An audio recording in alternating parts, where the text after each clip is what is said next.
घ्यावे राज्य आपुले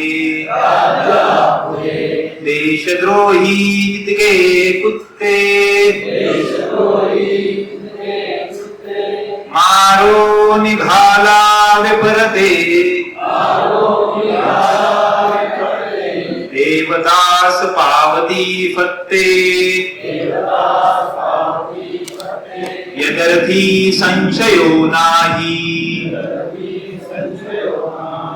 देवमस्तकी धरावा अवघा हलकल्लोळ करावा मुलुख बडवावा की बुडवावा धर्म संस्थापनेसाठी शिवरायांचे आठवावे रूप शिवरायांचा आठवावा प्रताप शिवरायांचा आठवावा साक्षेप भूमंडळी शिवरायांचे कैसे बोलणे शिवरायांचे कैसे चालणे शिवरायांची सलगी देणे कैसी असे सकल सुखांचा केला त्याग मनोनी साधिले तो योग राज्य साधनांची लगबग कैसी केली याहुनी करावे विशेष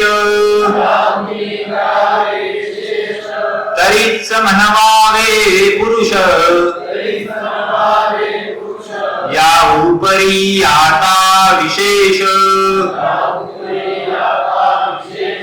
काय लिहावे शिवरायांची आठवावे जीवित तृणवत मानावे यहलोकी परलोकी उरावे कीर्ती रूपे निश्चयाचा महामेरू बहुत जनांसी आधारू अखंड स्थितीचा निर्धारू श्रीमंत योगी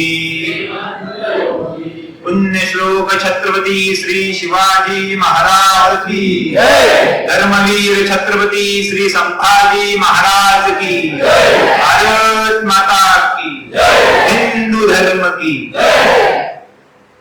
सर्वांनी पाठीमागे जय बोलायचं धर्म की जय अधर्म का प्राणियों में विश्व का गौ माता की गो हत्या बंद हो अखंड भारत हो भारत माता की यानंतर सर्व मान्यवरांना विनंती करतो की आपण स्थान आपण नमून घ्यायचे जे कोणी धर्माचार्य आले असतील हरिभक्त पारायण जे कोणी आले असतील त्यांना विनंती करतो की आपण देखील त्या ठिकाणी स्थानापन्न व्हायचे महिला भगिनीला विनंती आहे की पुढे भरपूर जागा शिल्लक आहे आपण देखील पुढे स्थानापन्न व्हायचे यानंतर महिला भगिनीला विनंती आहे की आपण पुढे येऊन बसायचे नंतर येणाऱ्या महिलांना मागे जागा शिल्लक राहील कारण की नंतर महिला भगिनी येतील तर कोणी पुढे येणार नाही आपल्याला विनंती आहे सर्व धर्म भगिनींना विनंती आहे की आपण पुढे येऊन बसायचे यानंतर आपण छोटासा सन्मान या ठिकाणी करत आहोत या ठिकाणी धर्मचार्य आलेले आहेत असे हरिभक्त पारायण अर्जुनजी महाराज पंथाळे महिपती देवस्थानचे मठाधिपती आहेत त्यांचा सन्मान आपल्या समितीचे अध्यक्ष सन्माननीय अण्णासाहेबजी मस्के माजी मंत्री यांच्या हस्ते तो सन्मान या ठिकाणी होत आहे. माझा विनंती करतो की आमच्या लोणी मंडळाच्या वतीनं आमचे अध्यक्ष सन्माननीय अण्णासाहेब पटेल म्हस्के यांच्या हस्ते छोटासा सन्मान या ठिकाणी होत आहे, तो आपण स्वीकारायचा आहे.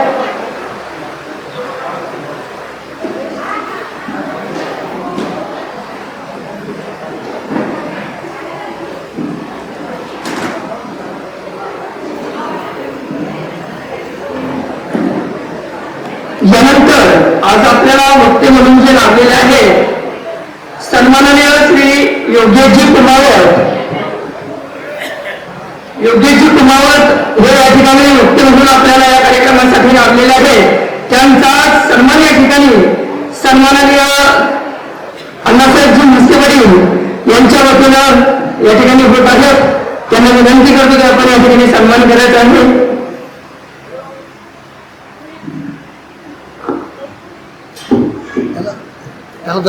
बाजूला कर बघतो.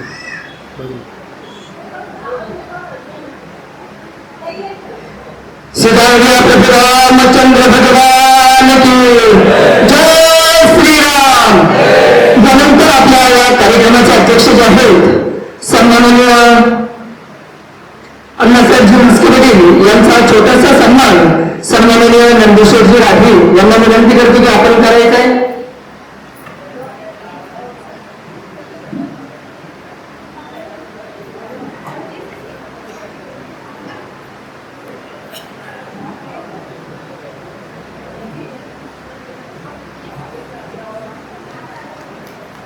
यानंतर आपल्या समितीच्या वतीनं अध्यक्षांना विनंती करतो की सन्माननीय नंदेश्वर राठी यांचा आपणच सन्मान या ठिकाणी करायचा आहे. सन्माननीय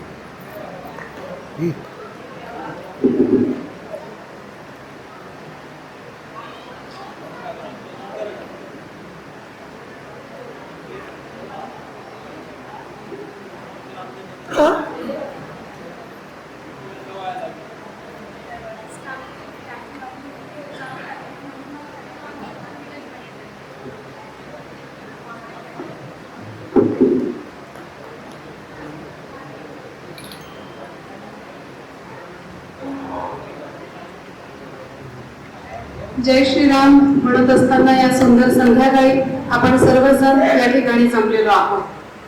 खरं तर आपल्याला असं सांगण्यात आलं की आज या हिंदू परिषदेसाठी येत असताना आपला जात धर्म पंथ भेद आपण बाहेर सोडून आत यायचे आहे. आणि या निमित्ताने लोणीमध्ये आज संघ यात्रा आपल्या सगळ्यांच्या सहयोगानं पूर्ण होत असताना मंचासी कार्यक्रमास आता आपण प्रारंभ करत आहोत. मान्यवरांचा सत्कार मंचावर संपन्न झालेला आहे आणि सर्वप्रथम मंचाची मी क्षमा मागते. काही तांत्रिक अडचणीमुळे खरं तर कार्यक्रमास पोहोचताना विलंब झालेला आहे, परंतु आज विश्व हिंदू परिषद संपन्न होत असताना आपण या सोहळ्यासाठी उपस्थित राहणे हे अगदी मनापासून निश्चित आहे आणि म्हणून उशिरा का होईना या मंचावर आम्हाला ही संधी उपलब्ध करून दिली. आपले मनपूर्वक धन्यवाद आहे. या सोहळ्याच्या निमित्तानं या मंचावर प्रास्ताविकासाठी आमंत्रित करत आहोत सन्माननीय आनंदजी असावा यांना. या सोहळ्याचे प्रास्ताविक करण्यासाठी मंचावर येत आहे आनंदजी असावा.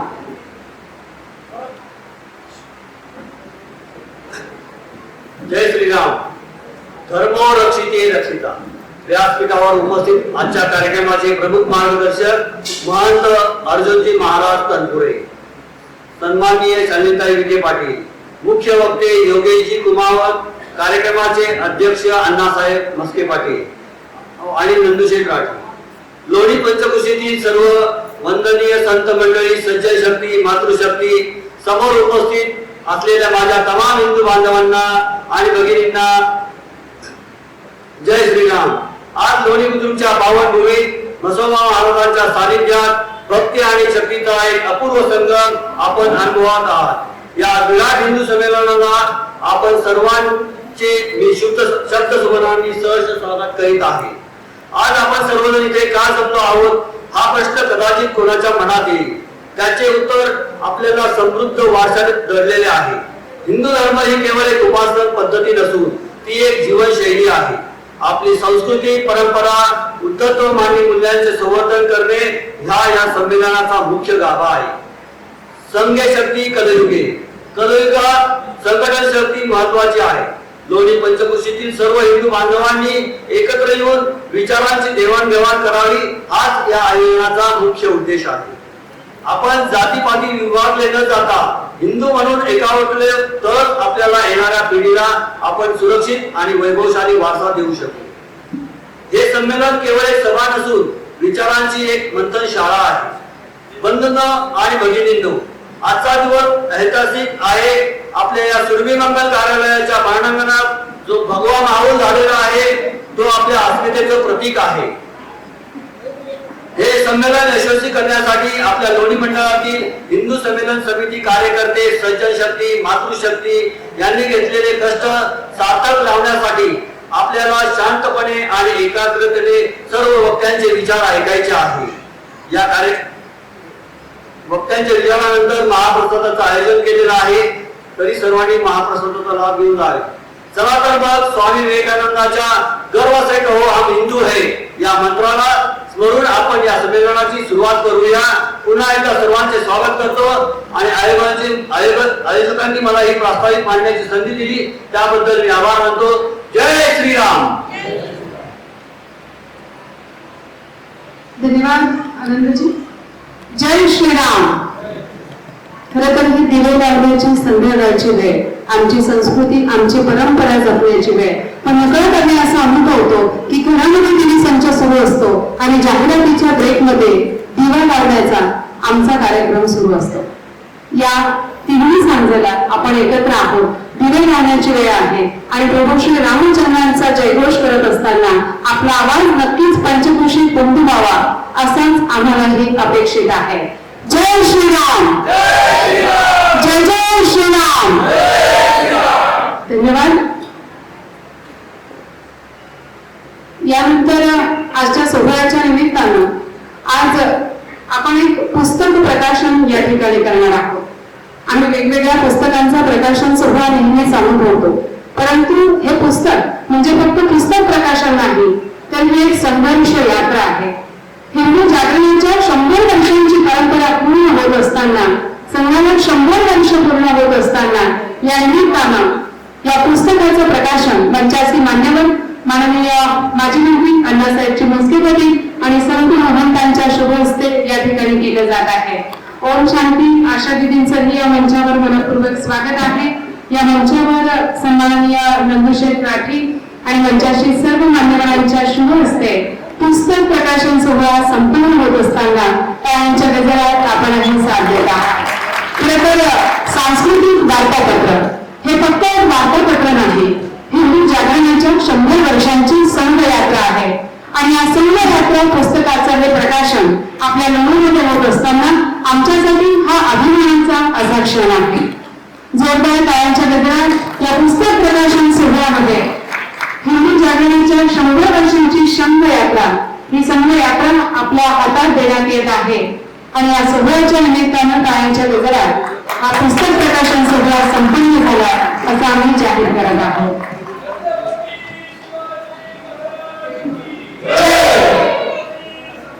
पुस्तक विक्री समोर सुरू आहे.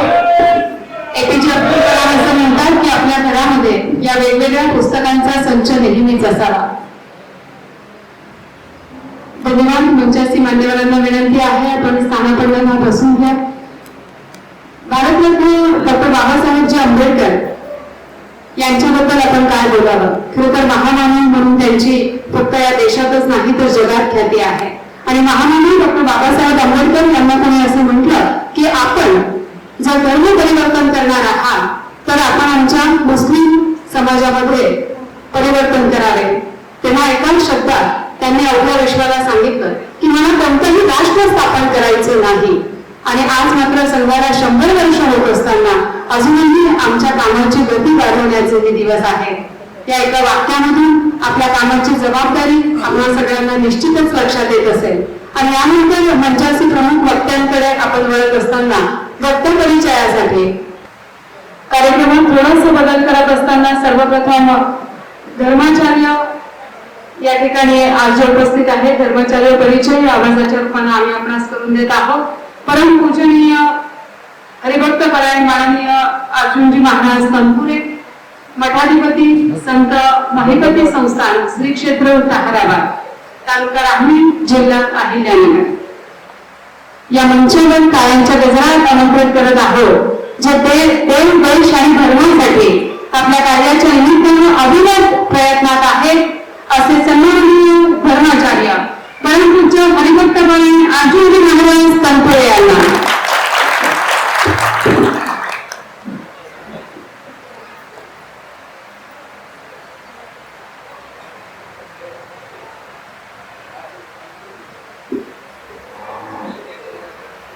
धर्माचे पालन करणे पाखंड खंडन याचे आम्हा करणे काम बीज वाढवावे ना. परम पावन असणाऱ्या भगव्या ध्वजाला सर्वप्रथम अभिवादन करते. मंचावर उपस्थित आपल्या कार्यक्रमाचे असणारे अध्यक्ष माजी मंत्री अण्णासाहेब पाटील मस्के, त्याचबरोबर आजचे प्रमुख वक्ते योगेशजी कुमावत, राठी साहेब आणि सर्वच मंचावर उपस्थित सर्वच मान्यवर मंडळी.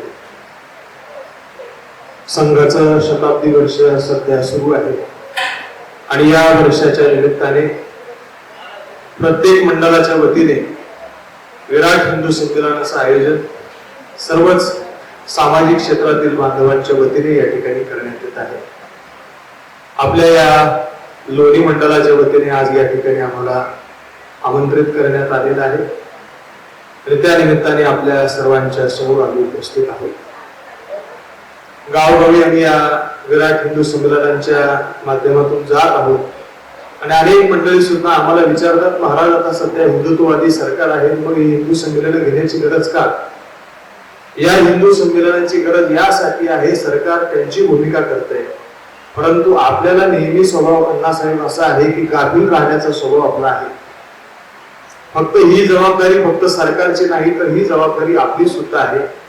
संकट आपल्या दारापर्यंत येऊन ठेपलेलं आहे, म्हणून आपण गाफील आहोत, म्हणून आपल्या धर्माचार्यांवरती आपल्या वारकरी संतांच्या वरती कुणीही आज आवाज उठवतोय यासाठी खऱ्या अर्थाने या संमेलनाची गरज आहे.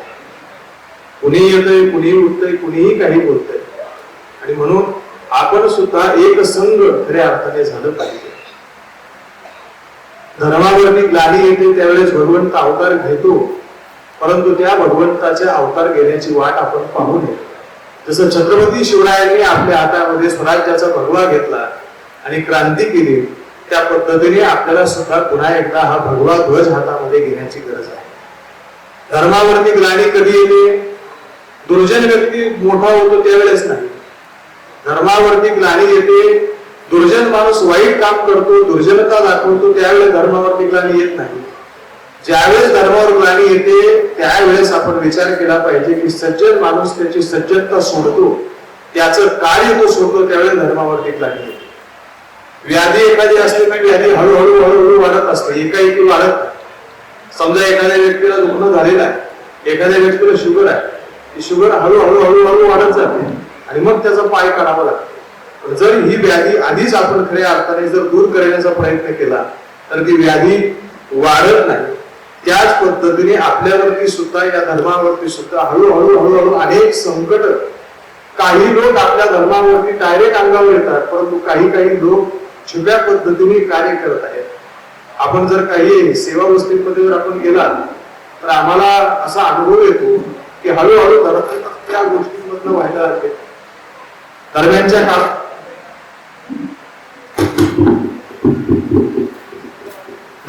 काळामध्ये आपल्या धर्मजागरण गतिविधीच्या माध्यमातून आपण आपल्या संस्थांवरती जवळजवळ 500 ते 600 लोकांचं घर वापसी खऱ्या अर्थाने केलेली आहे. का करावं लागतं हे आपण फक्त शांत आहोत, आपण आपल्या आजूबाजूला काय चाललेलं हे पाहत नाही. आपण सर्वजण हिंदूच आहोत, परंतु आपण खऱ्या अर्थाने हिंदू बनलं पाहिजे यासाठी आपण प्रयत्न केला पाहिजे. सर्वच हिंदू आहे. या आपल्या हिंदू धर्मामध्ये 18 पगड जाती आहे. साळी, कोळी, माळी, तेली, हरिजन, गिरिजन, सुतार, लोहार, चर्मकार, धनगर, बंजारा, भिल्ल, कैकाडी हे सगळेच हिंदू आहेत. परंतु आपण त्यांना त्यांच्या वेगवेगळ्या पद्धतीने त्यांना वागणूक दिल्यामुळे एका छताखाली आपण यायला तयार नाही आहोत. हिंदू म्हणून ज्यावेळेस मनुष्य एका छताखाली येईल त्यावेळेस आपल्याकडे नजर उचलून पाहण्याची सुद्धा सामर्थ्य या जगतामध्ये कोणाचं होणार नाही. पण आपण फक्त टोपी घातली, भगवा शेला अंगावर टाकला, जय श्रीराम म्हटलं म्हणून आपण हिंदू झालो असं नाही. आपल्याला जर खऱ्या अर्थाने हिंदू व्हायचं असेल तर आपल्याला या समाजामध्ये चाललेले जे अन्याय आहे ते अन्यायापर्यंत आपल्याला जाता आलं पाहिजे, पोहोचता आलं पाहिजे. वरून आम्ही हिंदू दिसतो परंतु आतून सुद्धा आपल्याला हिंदू होता आलं पाहिजे. एक मुलगा जय श्रीराम करत चालला, त्याला म्हटलं अरे तू जय श्रीराम एवढं म्हणतोय, एवढं ओरडून म्हणतोय, डीजे समोर नाचतोय, पण तुला प्रभू रामचंद्रांच्या वडिलांचं नाव काय माहित आहे का? ही जर आपली शोकांतिका असेल तर मग आपण खऱ्या अर्थाने हिंदू ना. आपल्याला जर खरं हिंदू व्हायचं असेल तर समाजामध्ये काय चाललंय हे आपल्याला अगोदर माहिती पाहिजे. सध्या आता पंचपरिवर्तन सुद्धा आता आमचे प्रमुख वक्ते सांगतील, त्या गोष्टी सुद्धा आपल्या जीवनामध्ये असतील तर खऱ्या अर्थाने आपण हिंदू होऊ शकतो. आणि जर आपण हिंदू झालो तर खऱ्या अर्थाने आपल्या जीवनामध्ये कोणत्याही प्रकारची संकट आमच्या समोर येणार नाही. म्हणून एवढा खर्च दरवर्षी या संघाच्या माध्यमातून अनेक गोष्टींच्या माध्यमातून दरवर्षी होत आहे. यावर्षी 100 वर्ष संघाला पूर्ण होत आहे आणि त्या निमित्ताने गावोगावी ही विराट हिंदू संमेलनाचं आयोजन प्रत्येक ठिकाणी होत आहे. समाज एकत्र यावा आणि एकत्र आल्यानंतर तो पुन्हा विस्थापित व्हावा यासाठी या संमेलनांची गरज नाही. या संमेलनाची गरज आहे जो समाज एकवटलाय तो सदैव त्याच विचाराने पुढे पुढे गेला पाहिजे. त्यामुळे अन्य धर्मियांमध्ये जर आपण पाहिलं तर साप्ताहिक काही ना काहीतरी गोष्टी त्यांच्या धर्मामध्ये होत असतात. आपल्या धर्मामध्ये आपण मंदिरात तरी जातो का? नाही. आम्ही आमच्या मंदिरात आमच्या लहान मुलांना सुद्धा घेऊन जात नाही का? आपण म्हणतो त्यांना आपल्या संस्कृत्यांना हे असतं ते असतं. जरी काही जरी असलं तरी सुद्धा आपण आपल्या लहान मुलांना खऱ्या अर्थाने मंदिरात घेऊन गेलं पाहिजे. कारण की लहान मुलांपासून आणि लहान वयापासून हे संस्कार आपल्याचे नेमत असतात. आम्ही पाहतोय पूर्वीची जी पिढी होती त्या पिढीमध्ये खऱ्या अर्थाने चांगले संस्कार होते म्हणून ते संस्कार आपल्यापर्यंत आले. पण दरम्यानच्या पिढीमध्ये अशी गंमत झाली, आपली शिक्षण पद्धती इतकी बदलली, इतकी खालावली गेली, त्यामुळे आपल्या मुलांना आपले देव कळत नाही, आपले धर्म कळत नाही. आणि सध्याचा समाज असा झालाय की त्या व्यक्तीला स्वतःला मी नास्तिक आहे म्हणून हे घेण्यासाठी त्या लोकांना फार आनंद वाटतो. मी नास्तिक आहे, मी नास्तिक आहे. तो व्यक्ती नास्तिक नाही, तो व्यक्ती आळशी आहे आणि आळस असल्यामुळे त्याला देवाचं करायला अडचण येते, त्याला धर्माचं करायला अडचण वाटते आणि समाजामध्ये आपण बुद्धू आहोत की काय, मतिमंद आहोत की काय या पद्धतीची त्याची भावना तयार होते. म्हणून आपल्याला जर पुढच्या पिढीसाठी जर सत्कार्य जर करून ठेवायचं असेल तर आपण स्वतःही हिंदू बनलं पाहिजे आणि यासाठी या विराट हिंदू संमेलनाची गरज या ठिकाणी खऱ्या अर्थाने आहे. पुन्हा एकदा या असणाऱ्या धर्म कार्याला आम्ही आमच्या संस्थांच्या वतीने शुभेच्छा देतो आणि आपण जसे आज या ठिकाणी एकवटलात असेच नेहमी एकवटत राहा ही सद्भावना व्यक्त करतो. सर्वे भवन्तु सुखिनः, सर्वे सन्तु निरामयाः, सर्वे भद्राणि पश्यन्तु मा कश्चित् दुःखं मा भवेत्. जय श्रीराम.